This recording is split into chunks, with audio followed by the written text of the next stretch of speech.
अस्सलाम वालेकुम, welcome back to my channel. कैसे हैं आप सब लोग? आई होप के सब बिल्कुल ठीक होंगे। तो आज मैं आप लोगों के साथ शेयर करूंगी अपनी संडे की रूटीन कि मैं अपने रोज़े के साथ किस तरह से अपने पूरे दिन की रूटीन को मैनेज करती हूँ। बच्चों को देखती हूँ, घर को देखती हूँ, तो अपने आप को मैं अपने इबादत के लिए भी किस तरह से टाइम निकालती हूँ। तो यहाँ पर सबसे पहले तो सहरी के बाद मैंने नमाज़ पढ़ी। नमाज़ पढ़ने के बाद मैं सपारा पढ़ती हूँ और मैंने एक अपना गोल सेट किया हुआ है रोज़ाना का कि मैंने रोज़ाना एक सपारा कंप्लीट करना होता है सुबह के टाइम सहरी के बाद।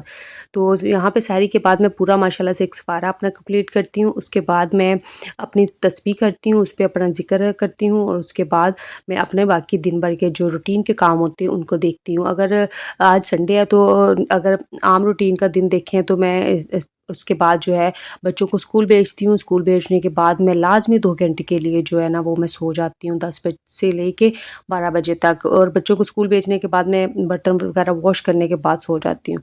और उसके बाद 12 बजे उठ के मैं अपनी बाकी सारी रूटीन को मैनेज करती हूँ। मैं घर की सफाई करती हूँ और अगर वॉशिंग मशीन लगानी हो उस टाइम मैं लगाती हूँ। और उसके बाद जो है वो मैं ज़ोहर पढ़ती हूँ। ज़ोहर पढ़ने के बाद भी मैं कोशिश करती हूँ कि मैं अपना सपारा थोड़ा-सा उस टाइम भी मुझे टाइम मिल जाए तो मैं पढ़ लूँ, और उस टाइम भी मैं एक माशाल्लाह से सपारा कंप्लीट करती हूँ। उसके बाद जो होता है वो मैं अपनी खाना वगैरह बनाना शुरू कर देती हूँ। तो यहाँ पे आज संडे था तो संडे जो है अभी बच्चे सो रहे थे, उसके बाद मैंने अपनी रूटीन आज में थोड़ी-सी चेंज है, उसमें मैंने पौधों को पानी दिया, उसके बाद मैं उनके लिए खाना बना रही हूँ। क्योंकि बच्चों ने रोज़ा नहीं रखा था, छोटे हैं बच्चे, तो अम्मी मेरी जो है मेरी मदर इन लॉ वो शुगर की पेशेंट है, तो वो भी रोज़ा नहीं रख सकती। उनकी माशाल्लाह एज भी काफ़ी है, तो इस वजह से वो रोज़ा नहीं रख सकती हैं, तो इसलिए मैं उनका भी नाश्ता बना रही हूँ। तो उनको नाश्ता जो है वो मैं अभी बना के दूँगी, उसके बाद फिर मैं अपने बाकी काम जो है वो जो है करूँगी। इसके बाद मैंने दे दिया सबको नाश्ता, उसके बाद मैंने सारे बर्तन वगैरह वॉश किए हैं। सहरी के जो बर्तन होते हैं वो सुबह मैं सहरी में ही उसको वॉश कर लेती हूँ, वो मैं दिन के लिए नहीं रखती हूँ। तो इस तरह काम बहुत ज़्यादा नहीं बढ़ता है, बर्डन नहीं बढ़ता है। तो अभी भी मैंने सारे बर्तन वगैरह वॉश कर दिए हैं, बच्चों को मैंने खाना दे दिया था। उसके बाद जो सफाई है वो मैं अब कर लूँगी। सफाई जो होती है वो रोज़ाना की जो होती है बेस पे मैं करती हूँ, और इतना ज़्यादा हमारे घर में जो होता है ना वो गंद नहीं होता, क्योंकि बच्चे बहुत छोटे नहीं हैं तो वो बहुत ज़्यादा गंद नहीं मचाते हैं। तो यहाँ पे सफाई करने के बाद जो है ना वो मैं बाकी जो थोड़ा बहुत काम रहता है उसको भी निपटा लूँगी, ताकि फिर जो है वो टाइम नमाज के टाइम तक जो है ना मैं बिल्कुल फ्री हो जाऊँ।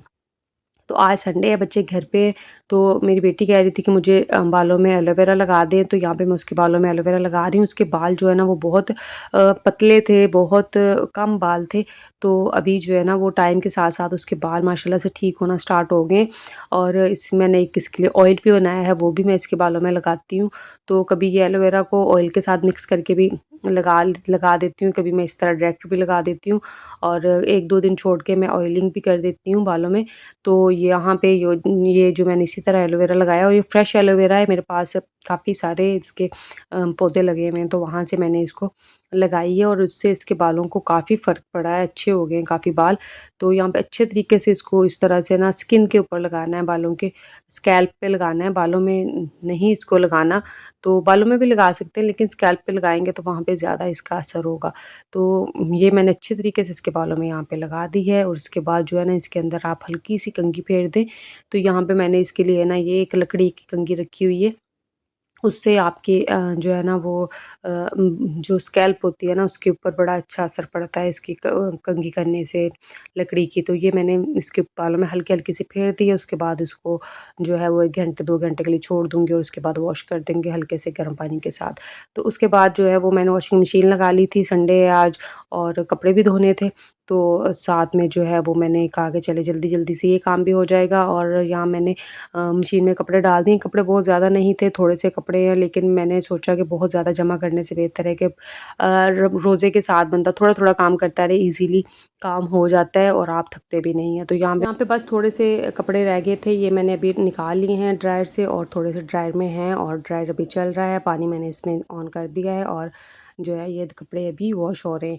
तो अभी जो है वो थोड़े से कपड़े बस रह गए हैं और टाइम हो गया है अभी 2:30 बज गए हैं। 2:30 बजे के बाद मैंने ज़ोर पड़ी है, अपना सपारा मैंने पढ़ा है। उसके बाद जो है वो मैं किचन में आ गई थी। किचन में मैंने यहाँ पे आज मिक्स सब्ज़ी बनानी थी, तो वो मैंने सारी सब्ज़ियाँ अपनी काट के रख ली हैं। मैं इस टाइम पे जो है वो सब्ज़ी बना लेती हूँ, खाना हांडी बना लेती हूँ, आटा वगैरह गूँध के रख रख लेती हूँ और शाम के टाइम जो है असर के बाद मैं फिर इफ्तारी की तैयारी करती हूँ।